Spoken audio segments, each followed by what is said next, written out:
ये कब्र मौलाना अबुल कलाम आज़ाद जो भारत के पहले एजुकेशन मिनिस्टर थे उनकी है। और आज यहाँ पे आने का मकसद बहुत ख़ास है क्योंकि आज मौलाना अबुल कलाम आज़ाद की यौम पैदाइश है। यानी आज के दिन ही 1888 में हिजाज़ की सरज़मी पे मौलाना अबुल कलाम आज़ाद की पैदाइश हुई थी। हिजाज़ आज के डेट में सऊदी अरब में है। बहुत सारे लोग ये पूछते हैं कि मौलाना आज़ाद सऊदी नागरिक थे। नहीं, बेसिकली 1857 में अंग्रेज़ों ने जब दिल्ली पे कब्ज़ा किया था तो सबसे पहले यहाँ की सारे आबादी को निकाल बाहर कर दिया था, क्या हिंदू क्या मुसलमान।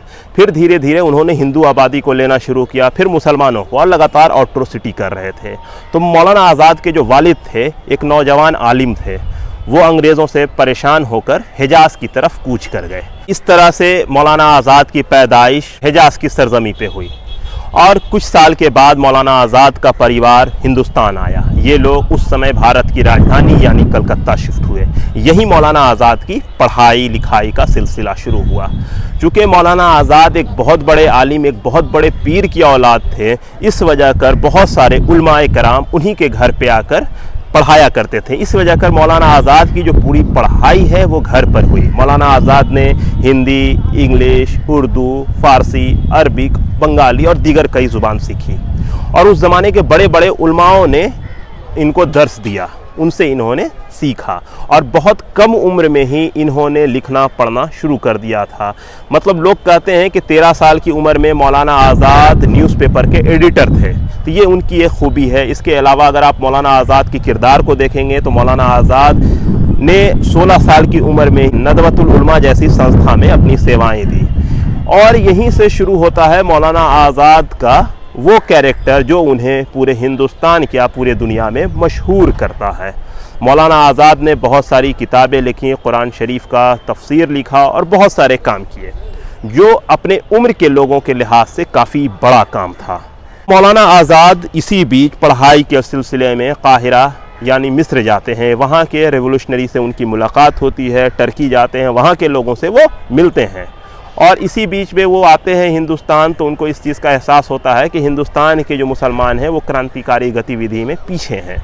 इसी बीच में बंगाल में अनुशीलन समिति जैसे कुछ संस्थान काम कर रहे थे जिन्हें राइट विंग हिंदू ऑर्गेनाइजेशन कहा जाता है और आमतौर पर उन्हें मुस्लिम विरोधी माना जाता है। उनके नेता थे अरबिंदो। मौलाना आज़ाद उनसे जाके मिलते हैं, मीटिंग करते हैं, उनसे दोस्ती होती है। इसके बाद मौलाना आज़ाद एक ऑर्गेनाइजेशन बनाते हैं जिसका नाम होता है हिजबुल्लाह और मौलाना आज़ाद ने यहीं से हिंदू मुस्लिम यूनिटी पे काम करना शुरू किया जो उनके आखिरी सांस तक कायम रहा।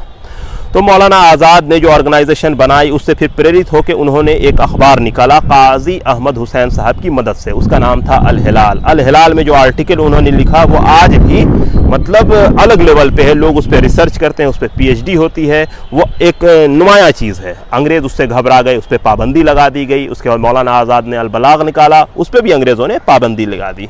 इसके बाद मौलाना आज़ाद को नज़रबंद करके रांची में कैद किया गया। जब मौलाना आज़ाद मस्जिद में खुतबा देने जाते थे, जब मौलाना आज़ाद अपना प्रवचन देना जाते थे मस्जिद में, तब उनके खुतबा को, तब उनकी तकरीर को सुनने के लिए रांची के हिंदू भी मस्जिद में आने लगे। ये 1917, 18, 19 की बात है। ये अपने में यूनिक चीज़ है। और जब 1917 में गांधी जी बिहार की सरजमी पे आए थे तो वो मौलाना आज़ाद से भी मिलना चाहते थे। तो ये मौलाना आज़ाद की लियाकत, उनकी शख्सियत को बताने के लिए काफ़ी है। फिर 1920 का दौर आता है, जमीयत उलमा उनकी बुनियाद पड़ती है, जामिया मिलिया इस्लामिया की बुनियाद पड़ती है। इसके बुनियाद डालने में मौलाना आज़ाद का एक अहम रोल, एक अहम किरदार है। इसके बाद मौलाना आज़ाद ने एक संस्था की बुनियाद डाली, उसका नाम है इमारत-ए-शरिया। इमारत-ए-शरिया बिहार, उड़ीसा, झारखंड में मुसलमानों के मुद्दे को देखता है। तो मौलाना आज़ाद की अध्यक्षता में ही इस ऑर्गेनाइजेशन की बुनियाद पड़ती है। तो ये मौलाना आज़ाद की शख्सियत बता रहा हूँ मैं, कितने कम उम्र में उन्होंने कौन कौन से काम को अंजाम दिया है। और इसी बीच उन्हें गिरफ्तार किया जाता है। तो उनके जो कोर्ट में जो दलील है वो कौल फैसल के नाम से बहुत मशहूर है। अभी एक साहब ने उसके ऊपर किताब भी लिखी है। कौल फैसल में जो उन्होंने अदालत की नाइंसाफ़ी को जिस तरह से पेश किया है वो अपने में यूनिक है। तो ये मौलाना आज़ाद की शख्सियत है। तो मौलाना आज़ाद लगातार काम कर रहे होते हैं। 1923 में सबसे कम उम्र में कांग्रेस के प्रेसिडेंट बनते हैं और जब कांग्रेस के प्रेसिडेंट बने तो उन्होंने जो काम किया वो यूनिक है, नुमाया है। इसके बाद ये सारा दौर चलता है। अलग अलग दौर में मौलाना आज़ाद रेगुलर हिंदुस्तान के अलग अलग जेलों में क़ैद रहते हैं, अलग अलग आंदोलन में हिस्सा लेते हैं और ये पूरा सिलसिला चलता रहता है, लिखने पढ़ने का भी, जेल जाने का भी, जंग आज़ादी में हिस्सा लेने का भी। और फिर 1937 का चुनाव होता है तो उसमें कांग्रेस को जितवाने में उनका एक बहुत बड़ा किरदार था, एक बहुत बड़ा रोल था। और इसके अलावा उन्होंने और भी बहुत सारे ऑर्गेनाइजेशन बनाई। जब 1940 में मुस्लिम लीग ने पार्टीशन की मांग यानी पाकिस्तान की डिमांड को पेश किया लोगों के सामने, जो जिसको लाहौर रेजोल्यूशन कहते हैं, तो मौलाना आज़ाद ने उसकी खुल के निंदा की। फिर 1940 में वो कांग्रेस के प्रेसिडेंट बने। रामगढ़ सेशन में लंबे समय तक 1946 तक कांग्रेस के वो प्रेसिडेंट रहे। और इस बीच में उन्होंने क्विट इंडिया मूवमेंट को लीड किया। उन्हीं की वजह कर क्विट इंडिया मूवमेंट एक कितना बड़ा मूवमेंट बना, जिसमें हिंदुस्तानियों ने बहुत बड़ी शहादत देके हिंदुस्तान को आज़ाद करने में एक अहम रोल अदा किया। और इसी क्विट इंडिया मूवमेंट से आज़ाद हिंद फ़ौज को भी बहुत मदद मिली, क्योंकि अंग्रेज़ों का रसद रोक दिया गया था। अंग्रेज़ों को बहुत सारी चीज़ों से मतलब इंटरनल भी लड़ रहे थे, वो एक्सटर्नल भी लड़ रहे थे। तो ये सारा प्लान मौलाना अबुल कलाम आज़ाद की सरपरस्ती में हुआ। ऐसे बहुत सारे काम हैं जो मौलाना आज़ाद ने किए।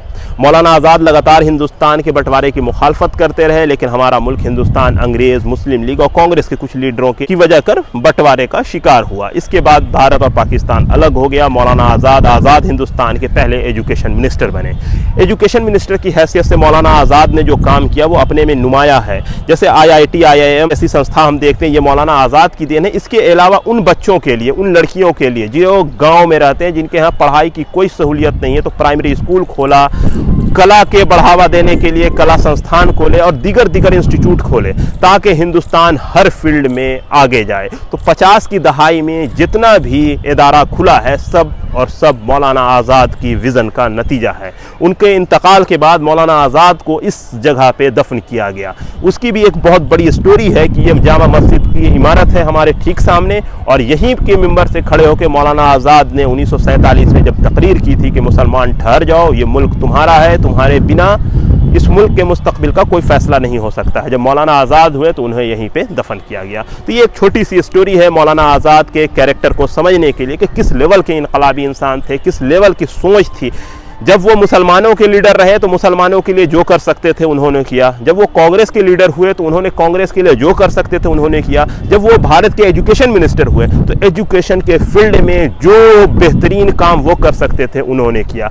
आज हिंदुस्तान का पूरा एजुकेशन का ढांचा मौलाना आज़ाद के किए हुए काम पर ही खड़ा है। तो आज ज़रूरत है कि नेशनल एजुकेशन डे के ऊपर हम मौलाना अबुल कलाम आज़ाद को खराज अक़ीदत पेश करें, उनको याद करें, खराज तहसीन दें, ताकि हमारा मुल्क इसी तरह से और तरक्की याफ्ता हो सके।